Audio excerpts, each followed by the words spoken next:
In a world on the brink of collapse, one girl held the power to change everything. This is the story of Anya, an 18-year-old unlike any other. On the surface, she was just a teenager, full of life and dreams. But hidden within her was an extraordinary gift.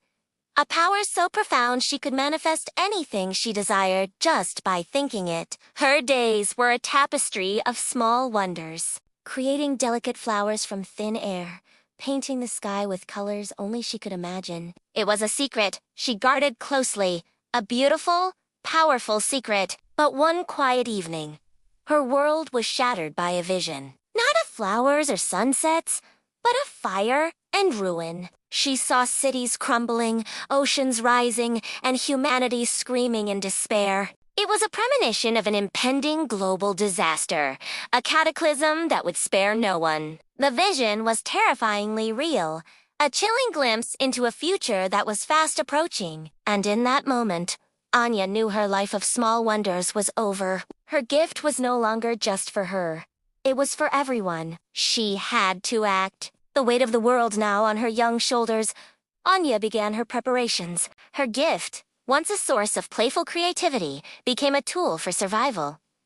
She didn't just wish for things. She studied, she learned, she planned. She manifested ancient texts and futuristic blueprints, absorbing centuries of knowledge in a matter of days. Engineering, agriculture, medicine, strategy. Her mind became a library of human ingenuity. With this newfound knowledge, she began to build, not just a shelter, but a fortress, a sanctuary designed to withstand the apocalypse she knew was coming. Deep within a remote mountain range, she carved out a haven. With a mere thought, solid rock yielded to her will, forming impenetrable walls. She manifested advanced alloys, materials stronger than anything known to man, and wove them into the very structure of her creation. Inside, she built a self-sustaining ecosystem. Vast hydroponic farms bloomed, capable of feeding thousands. Water purification systems hummed, turning contaminated sources into crystal-clear streams. She created a power core, a marvel of clean energy that would never fail. Every detail was a testament to her intelligence and foresight, a carefully placed piece in a puzzle designed to ensure the survival of humanity. Her fortress, named Ethelgard,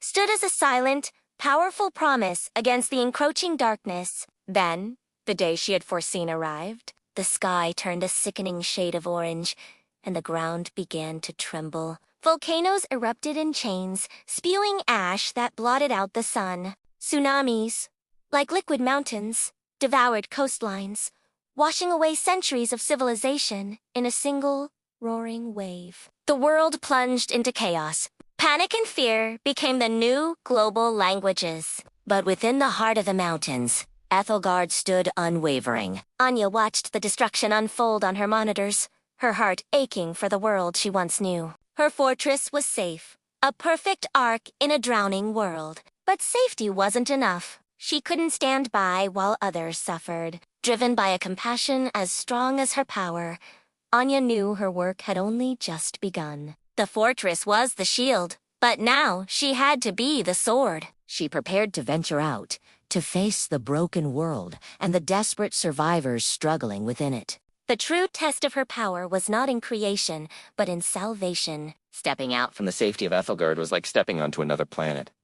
The air was thick with dust and despair. The vibrant world she remembered was now a monochrome wasteland of gray ash and skeletal ruins. But amidst the desolation, there were whispers of life. Small pockets of survivors, huddled in the shells of buildings, fighting for scraps. Anya, a beacon of impossible cleanliness and health in a filthy world, became their walking miracle. She found a group of children, orphaned and starving. With a gentle wave of her hand, a feast appeared before them: warm bread, fresh fruit, clean water. Their looks of disbelief turning to tearful gratitude fueled her resolve. She found families shivering in the freezing, toxic rain. She didn't just conjure blankets. She manifested sturdy, insulated shelters, complete with heating and light, erecting a small village in a matter of minutes. She encountered groups threatened by desperate marauders. Here, Her power showed its protective side. She didn't harm them,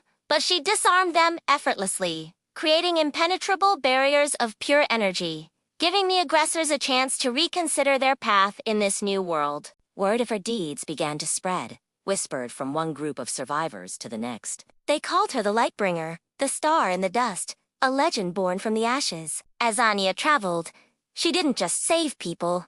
She brought them together. She led them back to Ethelgard, not as refugees, but as citizens of a new world. The fortress, once a solitary sanctuary, began to fill with the sounds of life and hope.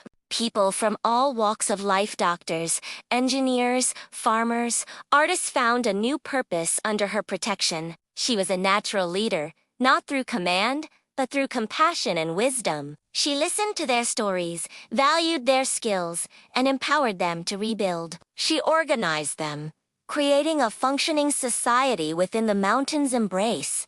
They learned to work together, their collective spirit healing the trauma of the world outside. They saw in her more than just a savior with incredible powers. They saw a leader with a clear vision for the future, a future where humanity could not only survive but thrive. It was a future built on cooperation, not conflict, on hope, not fear. One evening, as the community gathered in the grand hall of an old man, a former historian she had rescued, stepped forward. He spoke of ancient queens who led their people through darkness, who were beacons of strength and justice. He looked at Anya, and in that moment, everyone in the room felt the same truth. They didn't just need a leader. They had found their queen. In a simple, solemn ceremony, surrounded by the people she had saved, they crowned her, not with gold or jewels manifested from thin air, but with a simple circlet woven from the first new plants grown in their hydroponic bay. Anya, the girl with the secret gift,